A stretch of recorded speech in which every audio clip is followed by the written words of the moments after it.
let's get into that news. And yeah, share the video and all that stuff. Let's talk about Chris Cuomo. We got this story from the New York Times. CNN suspends Chris Cuomo after new details on help he gave his brother. The cable news network's top-rated anchor was an enthusiastic advisor to Andrew Cuomo in the last 18 months of his governorship. But I love how they don't use the headline, Chris Cuomo suspended indefinitely after stalking the victims of his creepy Cuomo brother.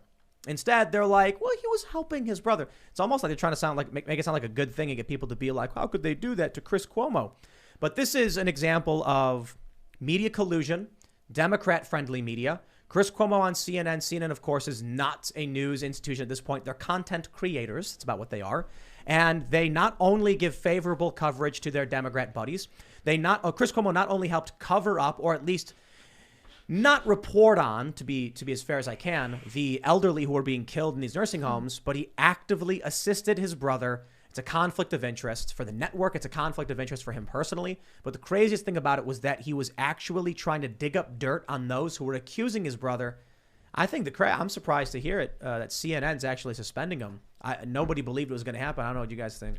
They got Fredo. Now, please do Cooper and Wolf Blitzer, please. And the brain eating guy. And the brain, he's gone already. Yeah, but there's also a Potato Head in there, and other Vanderbilts. There's a lot of different people in there. But regardless of that, it's interesting to see him suspended because it's also going to be interesting to see if he got paid vacation for this. But with the way CNN has been behaving, I wouldn't be surprised if they pull off another Lubin Tubin kind of incident, and he comes back in 6 months and then gives kind of a half-assed apology and then kind of continues on with his trauma-based mind control that he kind of spews to the general public. Trauma-based? So I wouldn't be surprised if that happens. A lot of people are saying, why wasn't he fired? I do think he's going to come back, but that's just my own personal opinion later down when everything kind of dies down. Yeah, I think for me, I wish I could join in the parade of celebration. And I don't like Chris Cuomo either, and I'm happy that, I think he deserves to get fired. It couldn't have happened to a more deserving guy. But at the same time, you just know that they're going to replace him with someone who's 50 times worse. It's the same thing that happened in New York, and everybody on the right was celebrating because Andrew Cuomo got the axe. And I'm usually taking the cynical view of things. So in that case, I'm thinking, well, there's a reason why the left has decided to throw this guy under the bus, because they never throw their own guys under the bus, and they're only going to do it if they know they have somebody waiting in the wings who's going to be even more their servant on the far left. And so then Kathy Hochul gets in there. And that's how you say your name, Hochul? That's how I say it. I have no idea if that's actually Hochul, I don't know. But she gets in there, and she's far left than Cuomo was. And so, it's going to be the same thing. They're going to replace him with someone like their own version of Joy Reid or something on CNN. Take a look at, Andrew and Chris Cuomo. They're white men. So certainly, I know it's, a little silly to bring up, but I'm willing to bet that there are culty wokists who are just like, what can we do to remove these guys? And so they'll exploit any crisis. Now, truth be told, Andrew Cuomo, there's pictures of him grabbing people. And then my favorite thing about his whole scandal was he was like, let me show you all a montage of me grabbing more people to prove that I do it to everybody. And I'm like, oh, so he admits it, right?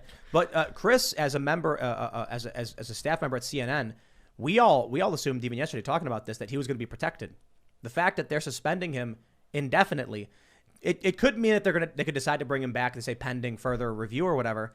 But yeah, they're going to have someone fill that slot immediately. Then how much you want to bet it's going to be someone who's particularly woke. Yeah, I bet there's probably some inner politics that we don't even know about that kind of unfolded here, because to see both Cuomo brothers taken down by the establishment kind of shows that there's something else happening here that we don't know about. I mean, it was the New York Attorney General that released the private messages between him and his brother. So obviously something bigger here is at play. I wouldn't be surprised if it's a bigger power move, and if there was a request for the Cuomos to do something and then they kind of turned it down. I think there's a possibility for that, but again, we're kind of speculating here. But why did she release the text? Do we know? She's, for one thing, she's running for governor, so she wants his job. Wow. So that's one thing. But you also brought up a good point about, I didn't even think about this, but Tubin. Yeah. So Lubin Tubin is officially his internet name. Yeah. His name is Tubin. Right. Yeah, come on, man. But somehow he survives. And the thing about that, people talk about that and they say, well, he accidentally was on camera, or it was a big mishap. No, he didn't know he was on camera, but he didn't accidentally fall and trip and pleasure himself. That part he did on. He knew that he was he tried to do that during a meeting. The only thing is he didn't know that people were watching him. So that's a really serious infraction when it comes to sexual harassment in the workplace, and somehow he survives that at CNN. And women at CNN have to like go into the break room and be around this guy, drinking a cup of coffee, knowing he's at a meeting with other women and he's lubing the tubing. I mean, and imagine your conversations with someone. It's just sick on so many levels. Like, how more like perverted can you get than CNN? It is CNN. It is pretty seedy place.